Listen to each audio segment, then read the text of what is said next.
Yep. To call this meeting to order, please stand and join us in the Pledge of Allegiance.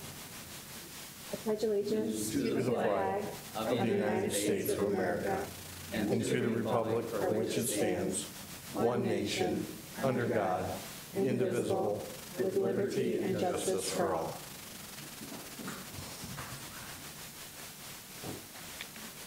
Good afternoon, everybody. All right. Any persons wishing to address the board? Thanks, Vicki. Can I get an approval of the minutes of a meeting on November 1st, please? So moved. Second. Any discussion? All those in favor signify by saying aye. Aye. Aye. Opposed, same sign. All right. Can I get an approval of the agenda, please? So moved. Second. Any discussion? All those in favor signify by saying aye. Aye. Aye. Opposed, same sign. I did not see any conflicts of interest this month. And can I get an approval of the consent agenda, please? So moved. Second. Any discussion? All right, all those in favor signify by saying aye. Aye. Aye. Opposed, same sign. All right, on to the reports of the president, which I understand Mr. Briggs is not joining us today, but we've got the rest of you, I know we're in capable hands. Correct. He had some emergency dental procedure. Yeah. He's gonna try to make it later. I'm sure he'd rather be here than there, but. President Parker, members of the board, good day.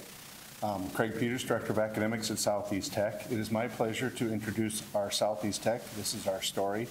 Today we have some of our most qualified faculty. We have our architectural program with a registered architect, and we also have our construction management program with a professional engineer. So I'm going to introduce Mr. Schlepp and Mrs. Gumbel.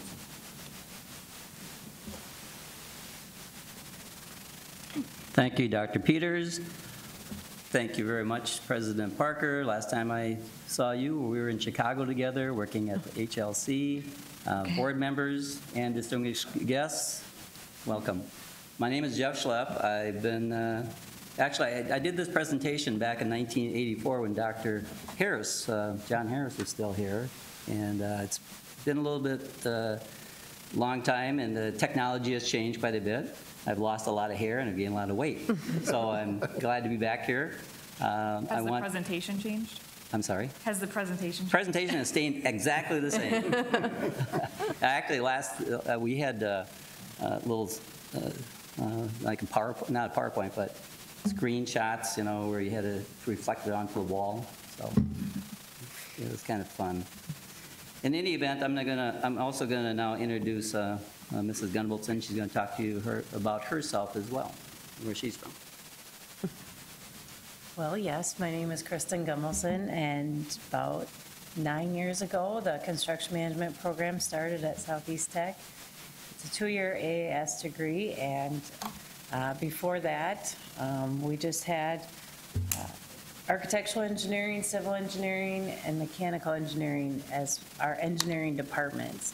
So construction management began, there was a need for that, and it fit into the engineering technology programs. And so my past, I spent 7 years in the industry as a professional engineer working for a civil infrastructure company, and came aboard and enjoyed instilling that passion of the actual construction field and getting out there and seeing the projects get built. So we'll run through our programs and talk a little bit about how they can tie together. Jeff's the architect and he does the design work. As an engineer, I've done design work too. And then the construction management side sees that project go through. Now, we work together even though our schools, you can see we were competition, NDSU against SDSU. The program that is set up where the students would be coming into actually a board drawing class. So my advisory members have really, I've always asked them every time we have a meeting, is it time to get rid of the boards, quit drawing on the boards? And they say, no, we need to keep that board drawing going on. But they've now informed me just recently that The primary AutoCAD software that we've been using for 20 years has now become obsolete, so they're thinking that we need to get rid of that and focus primarily with Revit, which is a newer software that you probably can see some of the drawings that you have in front of you, that you have a packet. Those have drawings of our students' projects. It's their capstone projects. Through 2 years of education, they come up with a lot of graphics, a lot of drawings of commercial and residential buildings, and this is kind of their capstone project. So it's always easier to have you see the final result of what they have done throughout the entire year. I'm not going to bore you with all the classes that they have to take, but you can see in front of you the result of all those classes that they do take. They also, of course, not only do drawings of buildings, but they have to understand the system, the mechanical system, HVAC, lighting, plumbing, to make sure that the people inside the building are comfortable. They need to understand how to size panels, how to size the furnace system, how to size the plumbing system throughout the entire, both commercial and residential. Mrs. Gunvalson teaches estimating to both my students and her students. So you want to talk a little bit about estimating? Well, in the estimating program, I also teach civil students, and so it's a very broad class, but we go into details on basically how to run spreadsheets and make it more easily adapt to whatever company that they would go to work for, that they would be able to adapt to their software in bidding and estimating on projects. Because it's so different as being the design, the engineering technician working on an estimate, if they're working on a preliminary estimate, or if they're a contractor bidding on a job. So we come from all different aspects. Green Building Techniques is a new class that we added, I'd say about 5 years ago, and it deals with sustainability, leadership in energy and environmental design, reuse, reduce, and what's the last one? Recycle. Thank you very much, Dr. Peters. These, again, are very similar projects that you have in front of you using the Revit software, Autodesk.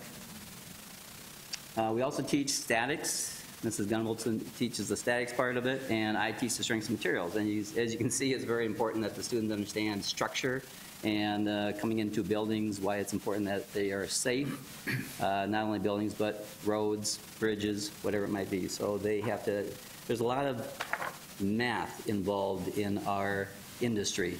Even though it's a 2-year associate applied science, they get just as much math in that 2 years as a lot of the college students get, because my classes and Mrs. Gunvalson's classes are set up to match what they teach at the university level.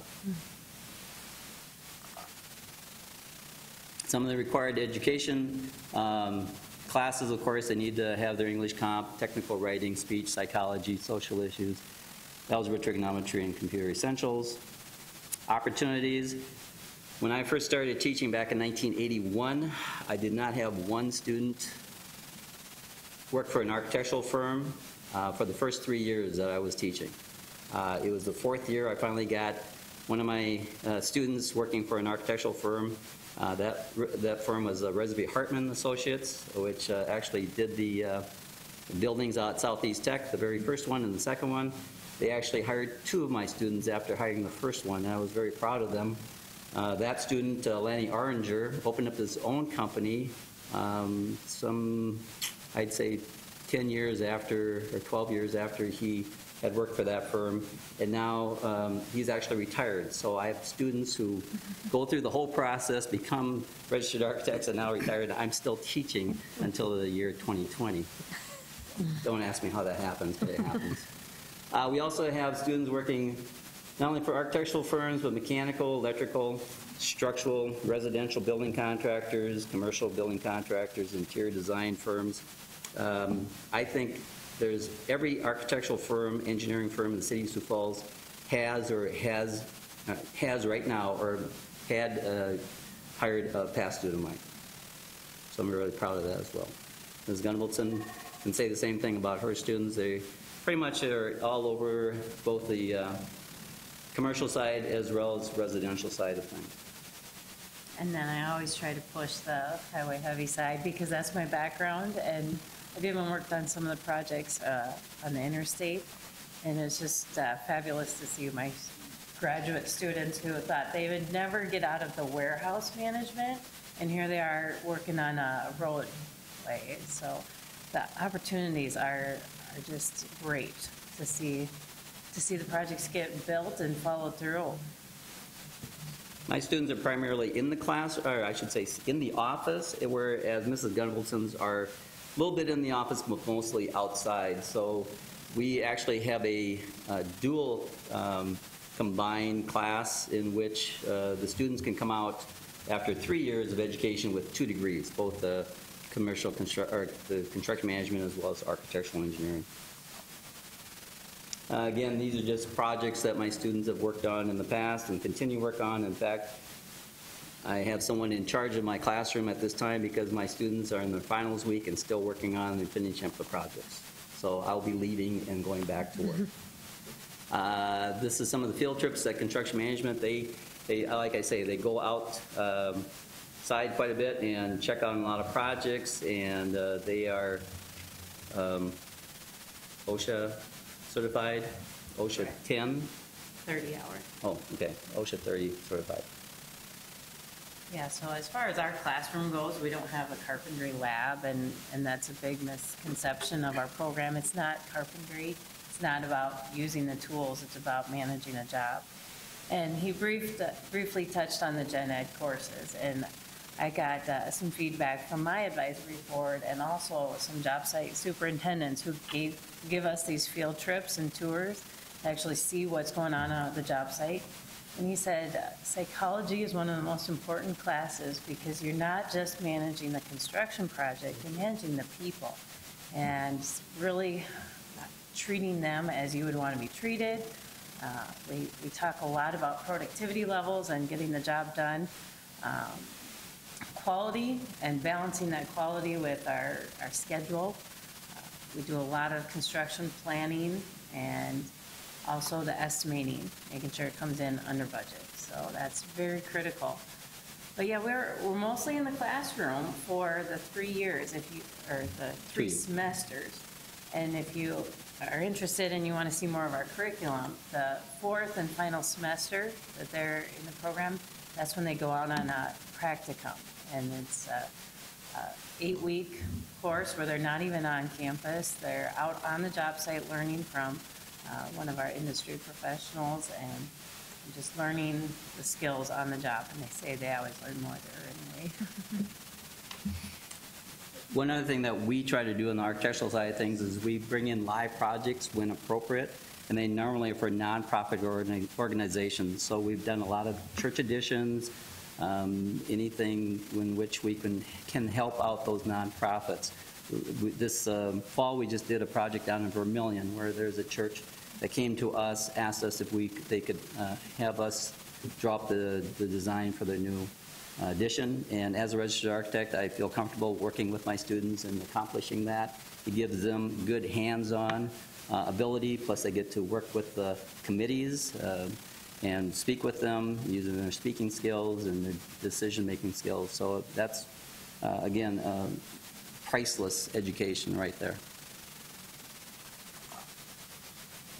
My students are heavily involved in the Home Builder Association here in Sioux Falls. We get involved in the Sioux Empire Home Show. We get involved with the Habitat for Humanity. We get involved with the Parade of Homes. We have an organization. We meet every month for an hour, and we have president, vice president, secretary, treasurer, and they run the meeting.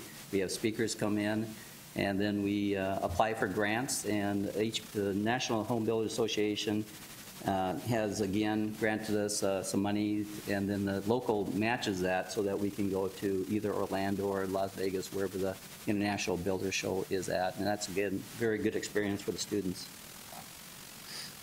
And again, as I said before, the home show, Lumbermen's Convention, we get involved in that as well. So the students are very, very involved in the community as well as in the classroom. And this is just the final one here, just showing that here they are at Jumpstart, working on a little project that they have to work as a team, and then they work as team members throughout the whole 2 years that they're there, and then we're very happy to see them graduate and continue on in their life. Any questions? So how many average students in each of your programs? Usually I start out somewhere around 24, and I graduate somewhere around 16.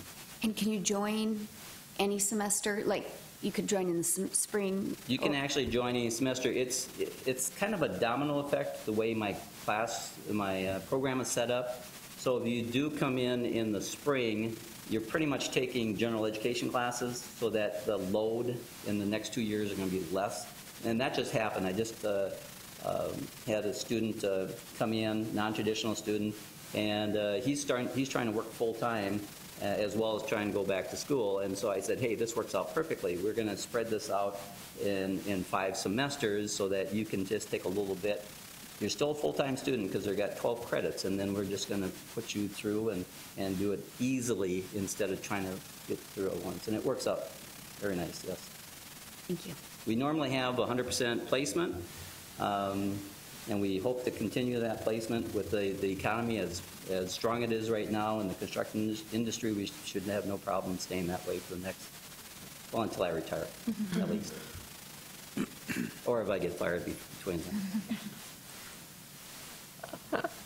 Any other questions? Looking at your picture, I think I see 3 women in your group. Oh, yeah. Is that what is the normal makeup? It seems like Yeah, stereotypically it's more of a men's. It's getting more and more, we're getting more and more females. This year we're going to be graduating 3 females out of a group of 15. Then we have first year students. I think I have 5 out of about 20. So yeah, that's about the ratio that we've been experiencing for quite a bit. But we're really trying to get those females interested, and I think we're going to try to do that at a very, very much younger age, hopefully middle school as well as high school. And you said you have about 25 in your, or 24, so what's the capacity for each of your programs? What, is that the most? Could you take more students? We can take up to, I think our max is 28. Okay. Mine's 24, we've gone up to 30. Then we graduate, it's been averaging 12. Okay. They get through the 2 years and they really decide they want to do it. They don't get sucked up by the construction industry. That's the question we get asked all the time. What happened to everyone that started? Well, they pay really good out there. And sometimes they don't honor the value of education as much. And so they sometimes wander back, though, into the programs and finish up. So I have a variety of students kind of in different stages. The domino effect, we have classes that go in order. A lot of students transfer down from universities, find that that's not their thing. And then touching on the females, we have usually one lone graduate.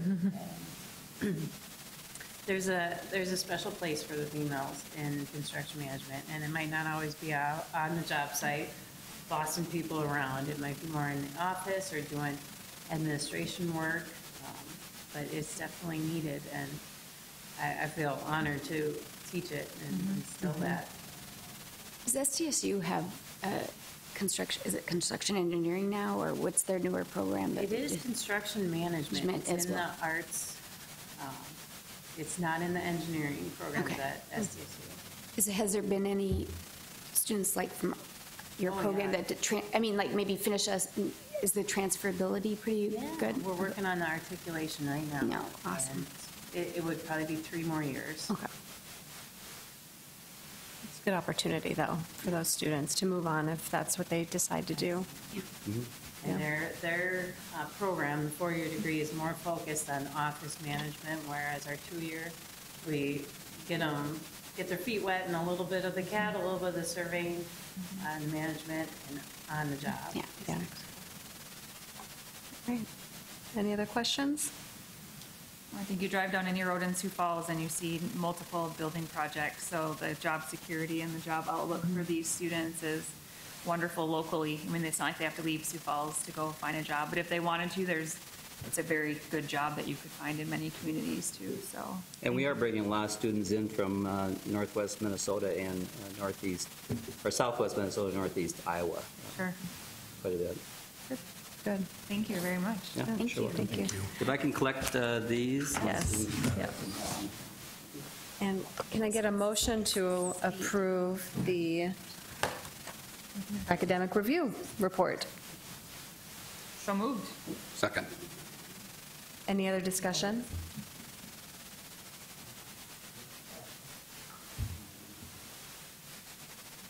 Any other discussion? Okay. Seeing none, all those in favor signify by saying aye. Aye. Aye. Opposed, same sign. Okay. On to the next report.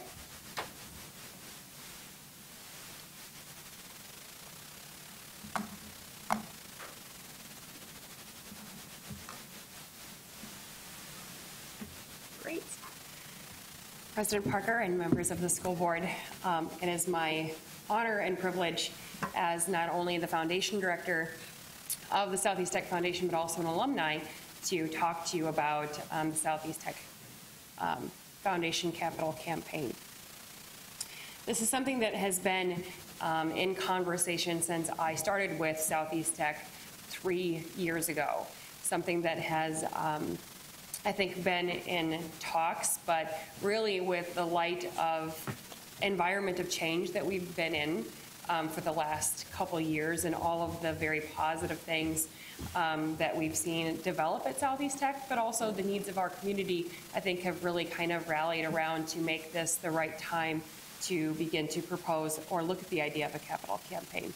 With the passing of Amendment R, with the workforce need that we have, with the new president, and then next year being Southeast Tech's 50th anniversary, it really does seem like a wonderful time to do this endeavor. This will be the first time that Southeast Tech has done a capital campaign, so we're really breaking ground in a lot of ways, and I think this is just a good way to keep that momentum going.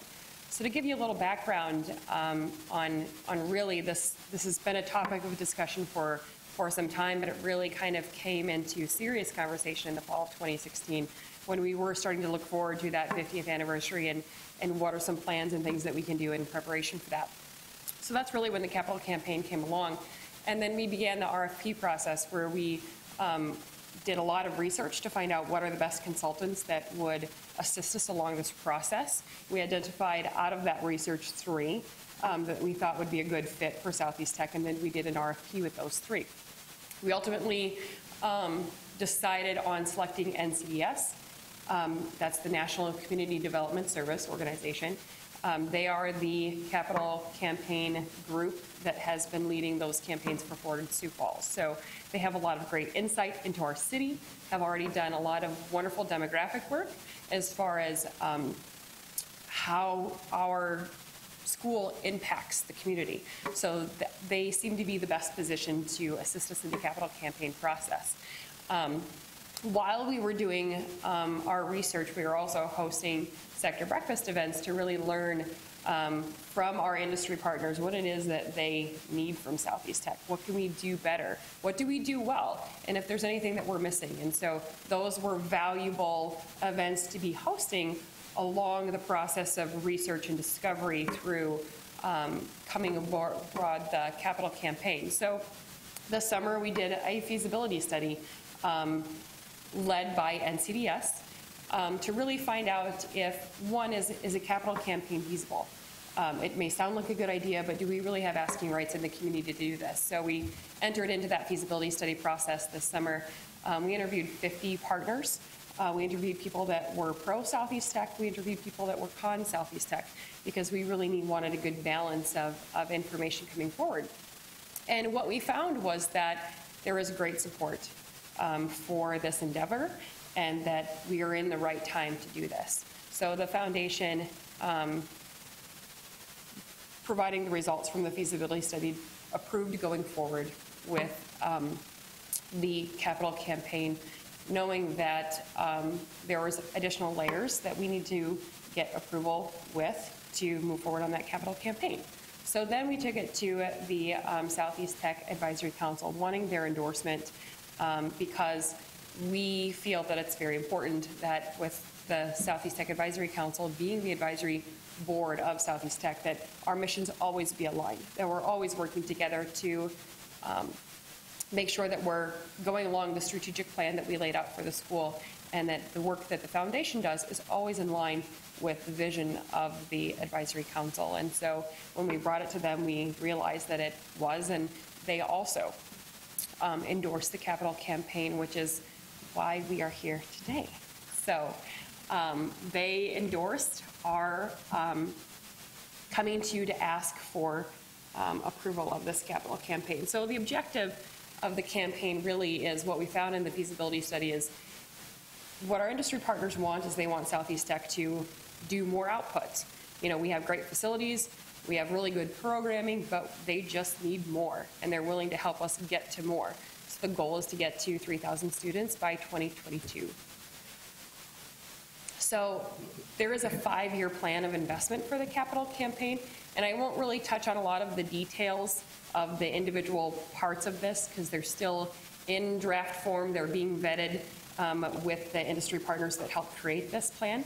But what it is it directly ties to the things that are going to affect our community and the things that we talk about all the time, which is increasing enrollment to impact workforce, to continue to work and reach out to and help an ever growing and diverse population that we have in our community, and then to help combat the ever rising cost of tuition through a robust scholarship and endowment program to give students the financial means to continue to come into education if that's the path that they choose. So the capital campaign will focus on all of those initiatives. So our ask to you today is that the school board approve the Southeast Tech Foundation to utilize reserve funds of Southeast Tech up to $350,000 to finance the capital campaign because the foundation itself does not have enough money in reserve to fund the capital campaign ourselves.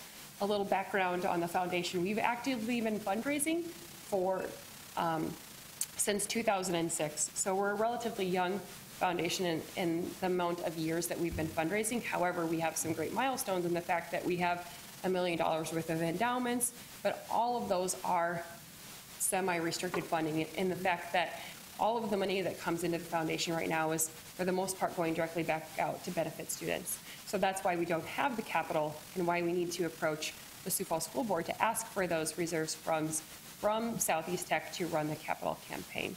So our ask is that you provide us that resource to run an effective campaign, and that while we're doing the campaign, that we do have the full support of the school board in this endeavor.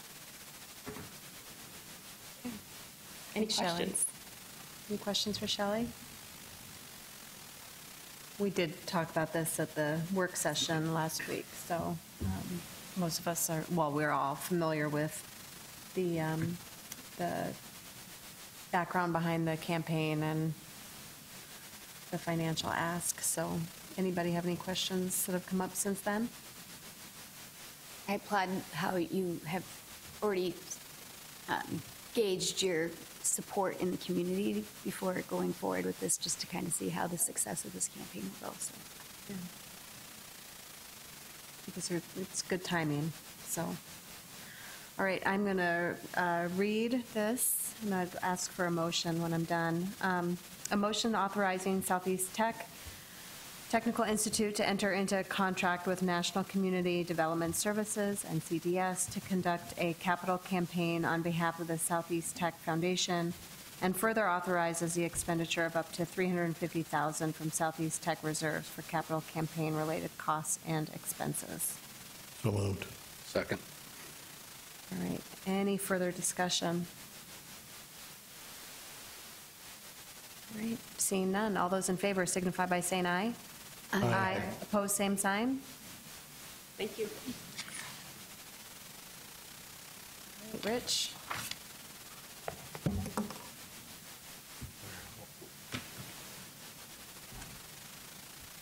It'll take me longer to find the budget goals, maybe I'll just talk about them. What I'm before you today is to establish our goals and timelines for developing the FY19 budget. And what's been presented is an executive summary that really lays the foundation about how it ties in with HLC and their requirements in engaging the campus community in developing that budget. A couple of main takeaways from the goals and from the timelines. These are relatively the same as last year, but one of the goals I want to point out is, again, we're bringing forward as our goal is to develop a balanced budget, meaning our existing revenues will match our existing expenses. We're not going to be looking at any programmed use of reserves in that context other than what you've just approved here. But that's the intent of it, cover current operating expenses with revenue. On the timeline side of it, another piece that we're bringing into it this year is we're kind of in a position that we haven't found ourselves in for the last several years, which is a good position to be in when we're starting to see some upturn in our enrollment growth. So what we've experienced over the last several years as we've sat down to develop budgets is we found ourselves in kind of a position of contracting or belt-tightening to maintain our financial position and maintain our reserves. Coming into this fall semester, obviously, you've seen the reports and heard the reports that our enrollment's up roughly 6%. As we're fond of saying, one term does not a trend make, but we're seeing those indicators as we look at new students coming into the spring. We look at some of the credits at this point and compare them to where we were at last year, and all signs are pointing up in a positive direction. So the point of that is when we go in and start talking about the FY19 budget, I don't have to be the bad guy and talk about cuts and reductions and bring that discussion into the narrative. We really get to talk about what can we do in terms of some incremental growth types of things and some expansions resulting in some new initiatives. So when we talk about our timelines, one of the things we're looking to do is, and really ties in with HLC and campus engagement and involvement in that budget process, is really put those initiatives out there that people want to identify. What's important, what do we want to see and try to accomplish in FY19, and give the campus a voice in helping set those priorities. I've been doing budgets for about 20 years, and I'm pretty certain the request for what we want to do is still going to come in higher than the resources, but at least we're not cutting into existing programs. We're really looking at how do we line that in terms of those goals that we've set of having a balanced budget, those new initiatives, those new priorities of getting those to line up, and these are the main ones we want to look at. Second piece in trying to engage in this dialogue as we look at that is this has happened always, it happens every year of, well, if you had the money, what would you do? Or how would you spend that? I'm not so optimistic that's going to happen this year, coming out based on some of the initial reports of the legislature and understanding what the state can provide in funding, but we still have them. We have a record of them. And those initiatives, just because they're not funded in this FY19, really shouldn't go away. I mean, they can still come back. If it was a good idea for FY19, it might be a good idea for FY20. So that's what you're seeing different in our timelines. We're trying to create a mechanism, an avenue where a committee can get together, review those, allow those folks, whether it's a committee, it's a program, an individual that wants to come through with, hey, I've got this great initiative, I want to have a voice, I want it to be weighed against the other priorities that are out there. That's what we're doing this year that's different. So it's a little more engagement from the campus community. So overall, the timeline is relatively the same, with the tentative adoption in April, final adoption in July. So that's the 5-minute summary of it. I think you need to add one more thing to the timeline. Yeah. That after the amended the budget for increased tuition assistance after the tobacco tax passes. Well, and yeah, because that's a distinct possibility that you're exactly right, that's not something we're going to I'm sit. joking, but No, I mean, yeah. but you raise a good point, because it is something that we don't necessarily, we're not going to program. It's too, it's an unknown and it's outside of our hands. But if that passes in the FY18 election or in fall of 18, I'm making an assumption that that tax goes into effect January 1 of 19. That's the last half of our fiscal year. I know a lot of it's dedicated towards tuition reduction, which will change the way we look at that. Typically, you never do a negative appropriation. You don't go backwards. But I think the legislation and the way it's proposed also provides some additional resources for the technical institutes to do that. And that happens from time to time now, where we would come back with a supplement. We do it quite a bit with GO-ED funds when we get grants after the budget's been adopted. We bring in a supplement and say we've got this unanticipated revenue source. This is how we're going to spend it. So that'll be back before you, should that happen. So, but good point. No, I was joking. I mean, I'm hopeful. As am I. Thank you. Questions? Any questions for Rich? Well, it's kind of nice to sit here and have the good news be that the budget is looking good. I mean, we've all sat here, those of us that have been on this board for a while. I might come in other than a black suit next time. Well, yeah, I mean, with a white hat on or something. Maybe. Yeah, it's not me that does it. It's very nice to have the positive, the enrollment increases and the projected increase going into spring. It's just it's a really nice spot to be. So, good work. Thank you. Thanks, Rich. Thank you. All right, can I get a motion and second to approve the FY19 budget goals and timeline, please? So move. Second. All right, any further discussion? All right, all those in favor signify by saying aye. Aye. Opposed, same sign. All right. Thank you. And thanks, Rich. And on to the good news.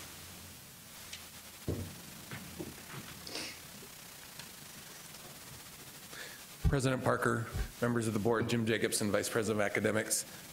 It's my privilege to share a couple pieces of good news with you this evening.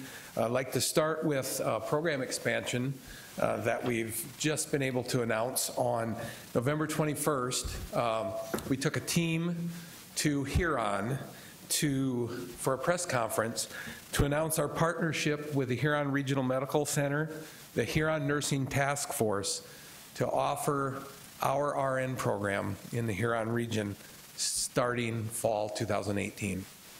A little bit of history for you.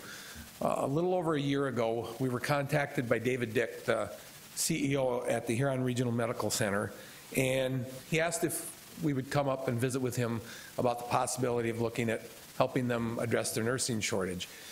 They have such a critical nursing shortage in that part of the state that they formed a Huron Regional Nursing Task Force to address the issue. And you really have to be impressed with what that community's done, because a lot of communities would sit around wringing their hands, and they have been proactive in addressing some very challenging issues.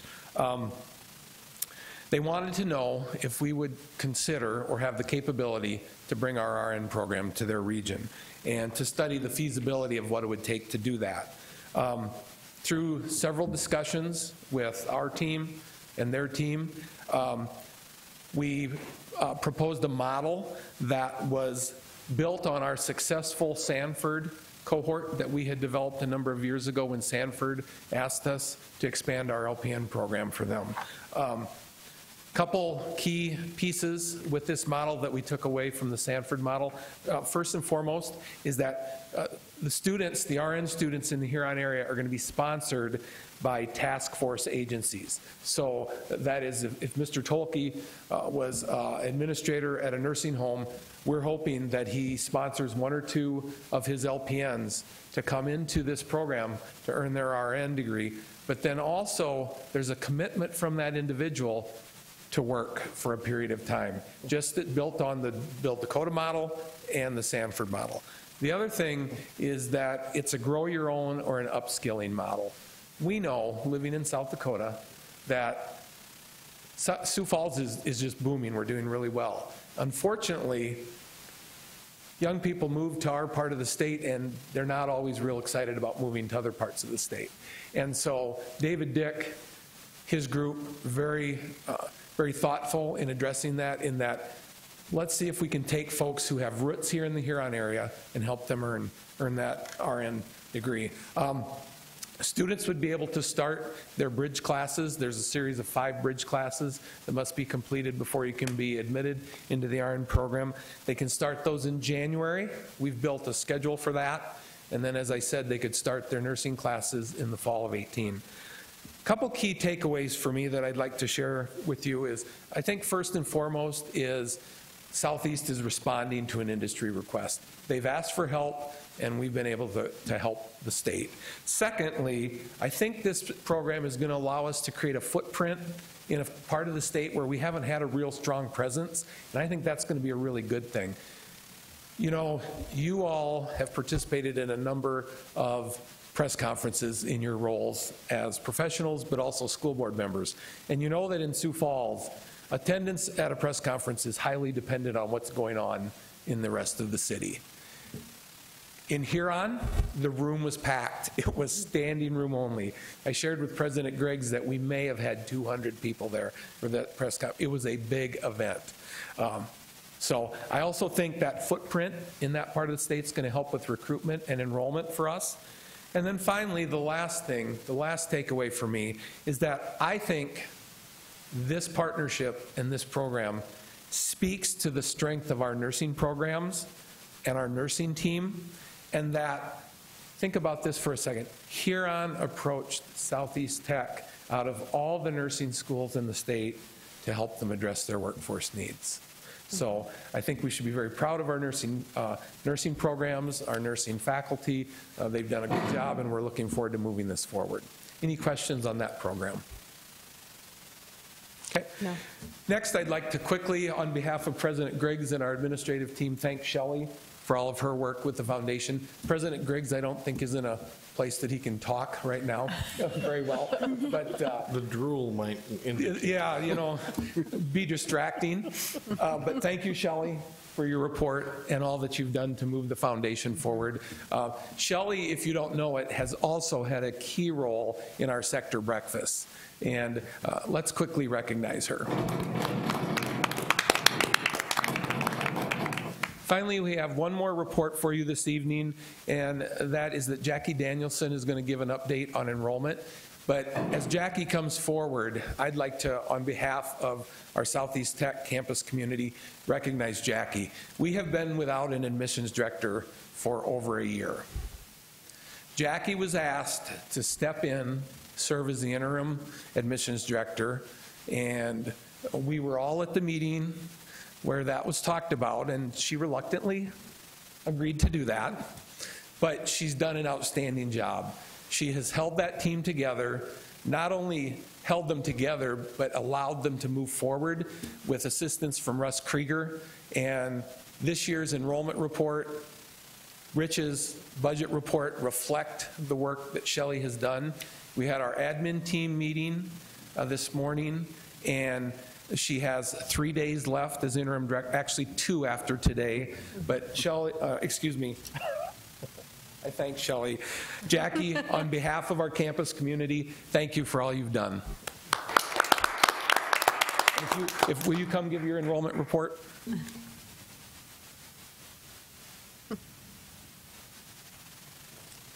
President Parker, members of the board, thanks for this opportunity to share some enrollment information with you.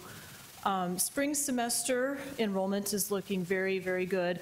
Overall, we are up 10% from the state last year in head count for the spring semester.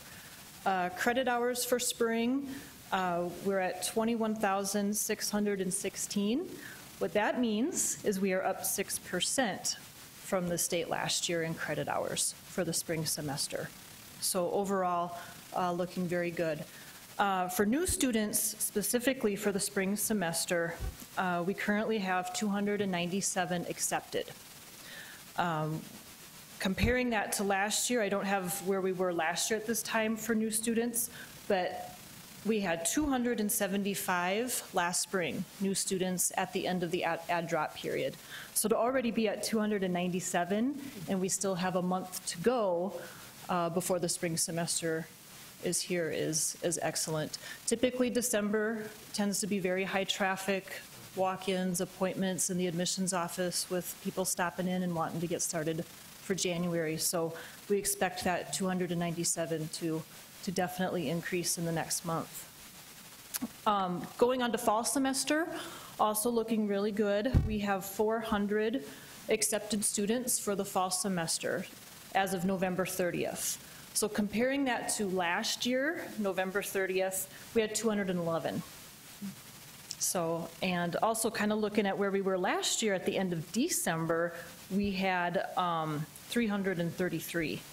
So we're even ahead of where we were last year in December right now. So looking good. Apps are looking good too. We're ahead in applications to where we were last year at this time too. We currently have 1,257 apps. Last year we had 978. So accepted students are up and applications and inquiries are up too. So reasons behind it, we have increased our communications with prospective students.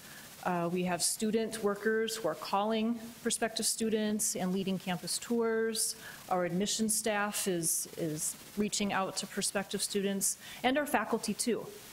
And we're doing more visit days, and we've really pushed up those visit days to earlier in the school year too. And then with the momentum of last fall and those good numbers too, maybe it's a combination of everything to explain why these numbers are reflecting what they do.